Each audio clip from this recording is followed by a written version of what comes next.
लाडकी बहीण योजनेअंतर्गत महिलांसाठी अत्यंत महत्त्वाची आणि आनंदाची देखील बातमी असणार आहे, कारण लाडक्या बहिणींचा एक महत्त्वाचा प्रश्न होता, तो म्हणजे जून महिन्याचा हप्ता आमच्या खात्यावरती पैसे कधी जमा होणार।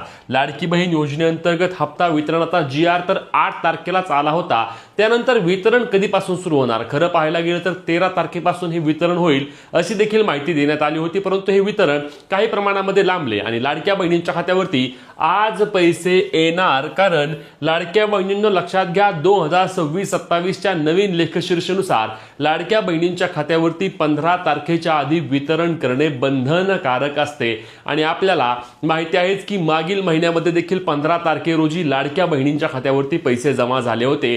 त्याच पद्धतीने लाडक्या बहिणींच्या खात्यावरती आज या योजनेअंतर्गत हप्ता जमा होईल, परंतु यामध्ये काही महत्त्वाचे मुद्दे आहेत। आपण पाहतोय की मागील 2-3 दिवसांपासून विविध माध्यमांमध्ये लाडकी बहीण योजनेबाबतच्या विविध प्रकारच्या बातम्या सुरू आहेत, ज्यामध्ये 92 लाख शेतकरी लाडकी बहीण योजनेमधून महिला त्या ठिकाणी अपात्र झाल्याची माहिती आली आहे। आता 92 लाख महिला अपात्र झाल्या, यासोबतच लाडकी बहीण योजनेच्या पात्र याद्यांमध्ये 1,67,00,000 लाडक्या बहिणी या पात्र ठरल्याची माहिती स्वतः आपल्या महिला व बाल विकास मंत्र्यांनी दिली आणि त्यानंतर अनेक महिलांच्या मनामध्ये असलेला प्रश्न म्हणजे आम्ही देखील या योजनेमधून अपात्र झालोय की काय आणि आमचे बंद झालेले पैसे चालू करण्यासाठी आम्हाला यापुढे करावे काय लागणार। त्यासोबतच एक महत्त्वाची बातमी आली होती, ती म्हणजे लाडकी बहीण योजनेअंतर्गत हप्ता वितरणाच्या वाढीसाठीचा त्या ठिकाणी मागणी करण्यात आली, म्हणजेच की 1500 रुपयावरून 2100 रुपये लाडक्या बहिणींना मिळणार की काय, असा देखील प्रश्न अनेक महिलांच्या मनामध्ये आहे। तर चला या सर्व बाबी जाणून घेण्याचा प्रयत्न करूया, परंतु त्याआधी अशाच कामाच्या माहितीसाठी आणि पुढीलही सर्व योजनेबाबतच्या अपडेटसाठी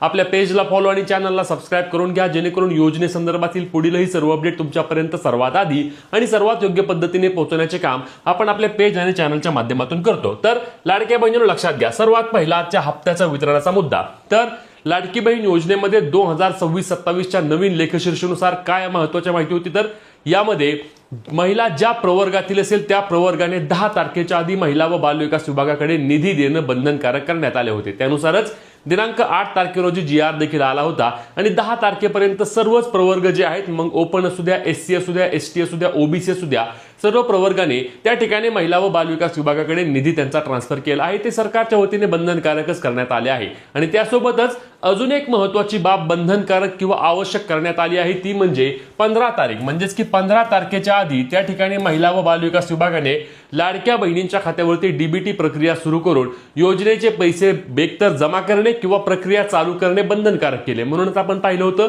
मागील महिन्यामध्ये देखील बघा 15 तारखेला त्या ठिकाणी वितरण झाले होते, त्याच्या मागच्या महिन्यामध्ये 12 तारखे रोजी वितरण सुरू झाले होते, म्हणजे 15 तारीख खूप जास्त महत्त्वाची आहे आणि म्हणूनच आज लाडक्या बहिणींच्या खात्यावरती वितरण करणे बंधनकारक असणार आहे। साधारणपणे दुपारनंतर लाडक्या बहिणींना मेसेज यायला सुरुवात होईल, सकाळी देखील याचे मेसेज येऊ शकतात, परंतु पहिल्या टप्प्यामध्ये जर ही DBT प्रक्रिया सुरू झाली तर साधारणपणे 10 ते 1 टप्पा असतो आणि 1 नंतर महिलांना त्या ठिकाणी मेसेज यायला सुरुवात होऊ शकते की लाडकी बहीण योजनेचे त्यांचे पैसे त्या ठिकाणी जमा होण्यास सुरुवात झालेली आहे। आता दुसरा महत्त्वाचा मुद्दा म्हणजे लक्षात घ्या, दुपारी नंतर महिलांना मेसेज येईल आणि त्या ठिकाणी लाडकी बहीण योजनेमध्ये आता DBT प्रणाली आहे, 1,67,00,000 महिला असल्यामुळे 2 दिवसांमध्ये संपूर्ण प्रक्रिया पूर्ण होते।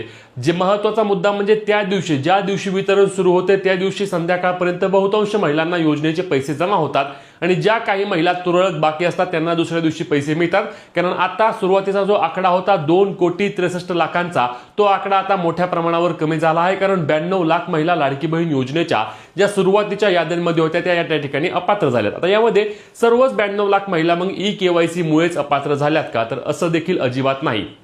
याबाबत स्वतः आपल्या महिला व बाल विकास मंत्र्यांनी काय सांगितलं की लक्षात घ्या की लाडकी बहीण योजनेअंतर्गत सुरुवातीच्या काळामध्ये आम्ही जेव्हा फॉर्म भरून घेतले तेव्हा पटपट सर्व महिलांना पैसे दिले, परंतु आम्ही जो GR काढला होता त्या GR मध्ये 7 महत्त्वाच्या अटी होत्या आणि या 7 महत्त्वाच्या अटी किंवा निकषांमध्ये ज्या महिला पात्र आहेत केवळ त्यांनाच लाडकी बहीण योजना सुरू करण्यात आली होती। ही एक सरसकट योजना नव्हती, तर ही एक गरजू महिलांसाठी असणारी योजना होती आणि मग जानेवारी 2025 पासून सरकारने काय केलं की या योजनेमधील ज्या महिला त्या ठिकाणी पात्र आहेत त्यांची छाननी प्रक्रिया सुरू केली। या छाननी प्रक्रियेमध्ये काय जाणवलं की ITR भरणाऱ्या, सरकारी नोकरीला असणाऱ्या, पुरुष असून महिला लाडकी बहीण योजनेचा लाभ घेणाऱ्या अशा विविध असतील, मग 2 लाखांपेक्षा जास्त उत्पन्न, 2.5 लाखांपेक्षा जास्त उत्पन्न, 4 चाकी वाहनधारक महिला, ITR भरणाऱ्या महिला, अशा मोठमोठ्या कुटुंबातील महिला त्या ठिकाणी लाडकी बहीण योजनेमध्ये पात्र असल्याचे पाहायला मिळालं. आणि मग सरकारने छाननी सुरू केल्यानंतर या महिला हळूहळू अपात्र करण्यात आल्या आणि हा आकडा, आजवरचा आकडा त्या ठिकाणी 92 लाख महिलांचा आहे. हा एका महिन्याचा आकडा नाही.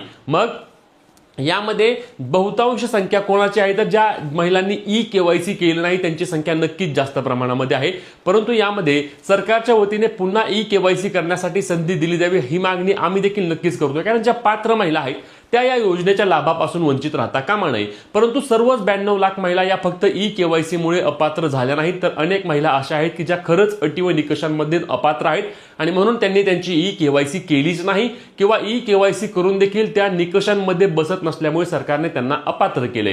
पुढचा महत्त्वाचा मुद्दा म्हणजे पैसे कोणाकडून वसूल केले जाणार, तर जे पुरुष असून ज्यांनी लाडकी बहीण योजनेचा लाभ घेतला आहे त्यांच्याकडून, त्यासोबतच स्वतः सरकारी नोकरीला असून देखील लाडकी बहीण योजनेचा लाभ घेणाऱ्या महिलांकडून. अशा पद्धतीने काही महिलांकडून त्या ठिकाणी लाडकी बहीण योजनेअंतर्गत मिळणारा लाभ हा वसूल केला जाणार आहे. त्यांचे योजनेचे पैसे त्या ठिकाणी बंद तर केले आहेतच, परंतु त्यांच्याकडून जो काही त्यांनी लाभ घेतला होता तो लाभ देखील सरकार वसूल करणार आहे, कारण त्यांनी चुकीच्या पद्धतीने या योजनेचा लाभ घेतल्याचे निष्पन्न झाले आहे. म्हणूनच लक्षात घ्या, जर तुम्ही या योजनेचा लाभ घेत असाल तर तुम्ही सर्व अटी निकषांमध्ये पात्र असाल तर तुमचे पैसे अशा पद्धतीने चालू राहतील.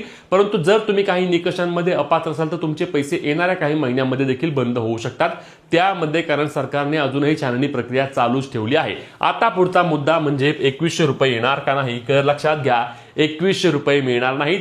त्याबाबतच्या कोणत्याही प्रकारची अधिसूचना नाही, कोणतेही परिपत्रक नाही, कोणताही शासन निर्णय नाही. म्हणून 1500 रुपयेच मिळणार आहेत. हे 2100 रुपये कधी मिळतील तर लक्षात घ्या, सरकार याला पुढच्या इलेक्शन पर्यंत कदाचित या 2 टप्प्यांमध्ये पैसे वाढवेल. म्हणजे 1500चे येणाऱ्या काही वर्षांमध्ये किंवा येणाऱ्या वर्ष 1.5 वर्षामध्ये 1800 रुपये करू शकतं आणि 1800 रुपयांचे इलेक्शनच्या आधी 2-3 महिने 2100 रुपये देखील करू शकतं. परंतु तोवर लाडकी बहीण योजनेमधील सर्व महिला ज्या पात्र असणार आहेत केवळ त्यांना योजनेचे पैसे येणार आहेत. म्हणूनच आता वितरण सुरू झाल्यानंतर तुम्हाला नेहमीप्रमाणे आपल्या पेजवर आणि चॅनलवर याची अधिकृतपणे माहिती पुराव्यासह आपण देत असतो. म्हणून आपल्या पेजला फॉलो आणि चॅनलला सबस्क्राईब करून तुमच्या या योजनेबाबतचे जे काही प्रश्न आहेत ते कमेंटच्या माध्यमातून विचारायला विसरू नका. भेटूया पुढच्या व्हिडिओत. तोपर्यंत जय महाराष्ट्र.